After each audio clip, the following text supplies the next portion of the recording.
परवा साम टीव्हीवर इथं विद्वान माझे आमदारांची मुलाखत बघितली आणि आश्चर्य वाटलं. मी हायकोर्टात जाणार आहे, मी अमक्यात जाणार आहे, तर तुम्ही कुणाला अडवलंय का?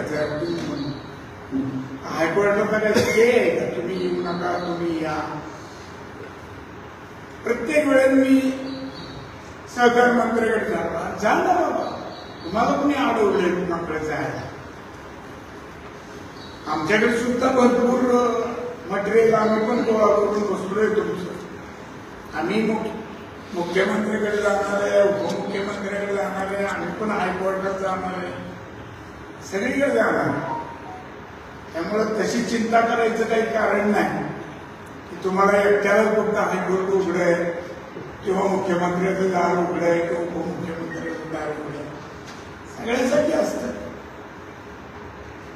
त्यामुळं बोलता बोलता त्यांनी एक 14 वर्षांपूर्वीचा आर्यन शुगरचा संबंध नसलेला काढला आणि त्याच्यामध्ये केव्हा तर विधानसभेचा झालेला पराभव पचवता आला नाही म्हणून अधिकाऱ्यांवर दबाव टाकून गुन्हा दाखल करण्यात आला. एक चौकशी चालू आहे. आरोप काय? त्याची साखर त्यावेळेस निर्माण झाली, ती विकली आणि त्याचे पैसे भरले.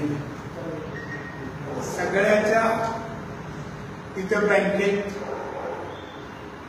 रकमा कुठल्या खात्यात, एकच खातं असतं त्यांचं, स्टेट बँक ऑफ इंडिया, आणि त्याच्यावर त्या संस्थेनं साखर कारखाने कुठलाही असलं तर त्यांनी त्या एकाच खात्यात रकमा भरायच्या असतात. मग बँक त्यांच्या सोयीने घेत असते. जेवढी साखर विकली तेवढी रक्कम भरलेली आहे याचे पुरावे आमच्याकडे पण आहेत आणि बँकेकडे पण आहे. आणि आज 14 वर्षी दरवर्षी बँकेचं ऑडिट होत असतं आणि एखाद्या युनिटनी जर साखर विकली आणि पैसे भरले नाही तर 14 वर्षात त्या बँकेचा ऑडिटर झोपलेला नसतो. हे झोपेतून जागे झालेले नवीन ऑडिटर आपल्याला बघायला मिळत आहे बिनडिग्रीचे. आणि त्यामुळं एक नेहमी खोटं बोलायची सवय लागली, खोटं वागण्याची सवय लागली. एक वेळ असाच 2004ला पट्टी बांधून कुठे लागले नव्हतं, चटणी झाली नाही, त्याचे व्हिडिओ होते, साक्षी झाल्या देवगाव मध्ये, आणि इथं आल्यावर ती पट्टी बांधली आणि पेपरला देऊन खोटं नाटक दाखवून लोकांची सहानुभूती मिळवायचा प्रयत्न झाला. तो एकदा झाला. दरवेळेस 99ला सुद्धा पडल्यानंतर नाना आमचे साक्षीदार लोकमतचे त्यावेळी बातमीदार होते, केस केले काळे काळे कोर्टात केस आज निघाले उद्या निघाले. वर्तमानपत्राचं काम आहे शेवटी जे सांगायचे छापायचे त्या पेपरमध्ये यायचे. बरेच जण मला विचारायचे छापणारे वकील नाही आणि छापायला सांगणारा पण वकील नाही, आणि तुम्ही जर एखाद्या वकिलाला विचारला तर ते सांगेल की काय आहे काय नसतं, कशी केस चालत असते हायकोर्टाला. आणि शेवटी दूध का दूध पाणी का पाणी झालं. तर 4-4.5 वर्ष त्याच्यावर आशावादी राहून जगायला काही हरकत नाही या विचाराने त्यांनी काढले. असं दरवेळेस काही ना काही होतं का? मागच्या एका इलेक्शन मध्ये ह्या आपण ते आता सगळे सर्रास काढून देतात मतदार यादीतलं नाव नंबर कुठल्या केंद्रावर आहे. मागच्या ह्याच्यात त्या लॅपटॉपवाल्यांनाच त्यांचे लॅपटॉप फोडले, गावोगावच्या लोकांना सांगून काही गावात केलं ते उद्योग आणि त्यांना मारहाण केली, त्यांचे लॅपटॉप फोडले. म्हणजे पराभव दिसत असल्यामुळेच हा उद्योग करायचा आणि दुसरीकडे लक्ष त्याचं वळवण्याचा हा नेहमीचा खोटं नाटक करून हा या ग्रस्ताचा प्रयत्न. बँक काय झोपली का? 14 वर्ष ऑडिट झालेलं बँकेचं आणि आम्ही आता ते इतक्या कोटीचा घोटाळा आपण बघून घेतील ना.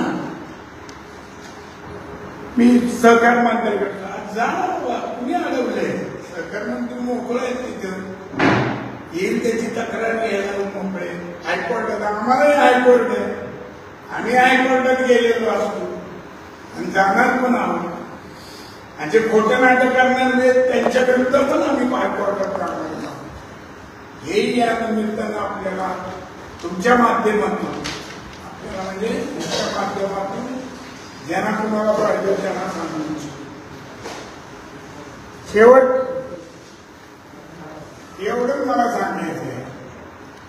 इतका अंगावा करायचा, आक्रस्ताळेपणा करायचा आणि नाही ते संबंध बाजारात संबंध जोडायचा हा प्रयत्न करणार करण्याची पद्धत त्यांची फार पूर्वीपासून आहे. मी पण अनेक सुसंस्कृत विरोधक होते. किंबहुना एकमेव अपवाद सोडला तर सगळे माझे विरोधक राजकारणातले हे सुसंस्कृत आहे. भले कमी शिकलेले असतील पण खऱ्या अर्थानं ते सुशिक्षित आहे. असे अनेक जण मी पाहिले. पण 2 नंबरचे धंदे करून दुसऱ्यावर आरोप करायचा आणि स्वतः मात्र पती पत्नी करता असल्यासारखं दाखवायचं. तुमचे मूळ उद्योग काय होते सगळ्या वार्षिकाला माहिती आहे. 3ऱ्या-4थ्या पिढीलाही माहिती झालेलं आहे की तुम्ही काय उद्योग करून पुढे आलेला आहात. तुम्ही काय टाटा बिर्लाच्या घरात जन्म घेतलेला नाही. तुम्ही काय काय उद्योग केले इतर वेळी मला सांगायला सुद्धा मला लाज वाटायला. काय काय काय केलं नाही. 24 लाख म्हणून कोण फेमस होत? वार्षिकल्या पत्रकारांनी छापलेले 24 लाख कोण होता? 24 लाख धान्याचा काळाला मटका दुरा हातभट्टी काय केलं नाही तुम्ही आणि कुणावर आरोप करा. हे सगळं म्हणजे स्वतः बलबटलेले असताना मी पवित्र आहे म्हणून दुसऱ्यावर शिंदोडे उडवायचा प्रयत्न करणं हे निदान 2 वेळा आपण लोक प्रतिनिधित्व केले अशा व्यक्तीला तरी किमान शोभत नाही. मी कसे का असताना पण या तालुक्याचे आमदार म्हणून 2 टर्म काम केलं. थोडं भान जागेवर ठेवून बोललं वागलं पाहिजे. बेभान झाल्यासारखा वागणं, बेताल वागणं ज्याला म्हणतो आपण, ते काही शोभा देत नाही. आणि इथून पुढे सांगतो की तुम्ही आता अशी जर भाषा वापरली तर मला सुद्धा त्या पातळीवर येऊन भाषा वापरता येते आणि मी वापरल्याशिवाय राहणार नाही. हे या निमित्तानं सांगतो. दरवेळेस आम्ही शांत आहोत म्हणजे आम्ही काय साधू संत नाही. आम्ही राजकारणात येतो. आम्ही त्या गावातच जन्म तिथला जन्म आहे आमचा. आम्हालाही सगळे प्रकार माहिती आहेत येतात. पण आपल्याला लोकांनी अनेक वेळा अनेक चांगल्या पदावर निवडून दिल्यामुळे कसं वागायचं असतं हे पूर्वसुरींच्या जे लोकप्रतिनिधी होऊन गेले या तालुक्यात त्यांचे संस्कार त्यांची वागणूक ते पाहता आपल्याला हे शोभा देणार नाही. म्हणून आम्ही जास्तीत जास्त त्या परंपरेप्रमाणे वागायचा प्रयत्न करतो. 100% जमतोय का नाही मला माहित नाही, मला पण करतोय. आणि त्यामुळे असा हा जो प्रकार चाललेला आहे आणि आमच्याकडे नाही आहे का, तुम्ही कशा पद्धतीनं मार्केट यार्डात कारभार केला सगळ्या बारशीला माहिती. खाजगी बाजार समितीमध्ये कांदा अनुदानाचं काय केलंय, कसं त्याची विल्हेवाट लावली आहे, ती माहिती आमच्याकडे गोळा झाली. तुमचा जीएसटी आहे, तुम्ही इन्कम टॅक्स कशा पद्धतीनं तुम्ही काय काय केलं याची माहिती आमच्याकडे. तुम्ही जाणार तसं आम्ही पण जाणारच आहे, आम्ही काही सोडणार नाही, आमच्याकडे माहिती आहे बरं. त्यामुळं त्या गावच्या पूर्वी त्या गावच्या बाबल्या असलेली लक्षात ठेवून प्रत्येकाने वागलं पाहिजे एवढं तुम्हाला सांगतो. साम टीव्हीवर कोणतरी मला साम टीव्हीचे प्रतिनिधी आले, रोहित दादांच्या ह्याच्यावर विचार आहे ते राहिलं बाजूला, गाडी इकडंच घसरली. यांनी काय केलंय आणि तुमचा संबंध नाही ना, तुमच्या मुलाचा संबंध नाही, पण झोपायचं कारणच नाही ना. ज्याचा संबंध असेल त्याला रोहित दादांचं वाक्य झोपेल. ज्याने कुणाची जागिरी गेली फुगेली राहिली असं काहीतरी मी वाचलं. स्वतःकडे कशाला बोलून घ्यायचे, त्याने त्या काय कुणाला नाव घेऊन बोललेलं नाही. पण माझ्या मुलाचा संबंध नाही किंवा माझ्या अवघ्या पुण्याचा नाहीये, तुम्ही कोणाला पण म्हणलंय का, तुम्ही आरोप तरी केलाय का, कंप्लेंट तरी आहे का तुमच्या मुलाचा संबंध? शिष्टमंडळ भेटलं ते या पद्धतीनं जे कोणी गुंडगिरी करते त्याचा बंदोबस्त पोलीस स्टेशननी केला पाहिजे.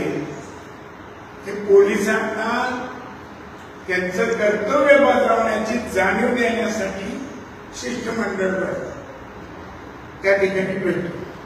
तुम्हाला झोपायचं काय कारण आहे, त्याच्यावर लगेच मुलाखत देणं आमचं करणं. आणि तेच ते जुने म्हणजे एखाद्या त्या म्हणी आहे आपली किंवा सवय असते कोणाला, जनावरांनी मी पाहिलेली आहे सवय. मला घोडे कुत्रे पाळायचा नाद असल्यामुळे मला माहिती आहे की बाबा हाडू पुरायची सवय असते काही, आणि कर्मना गेली की परत ते काढायचं ते सगळं बसायचं.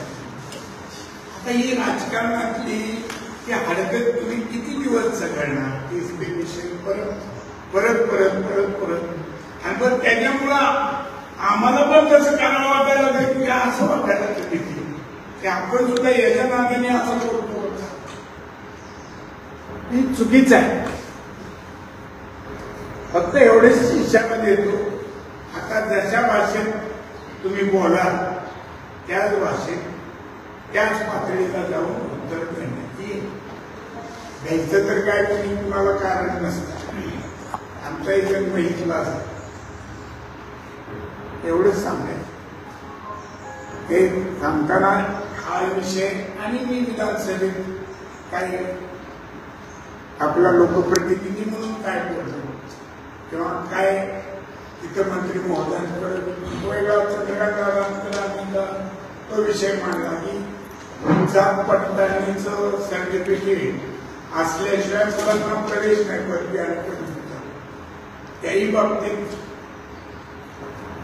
निवेदन दिलंय, मेल केलेले आहे.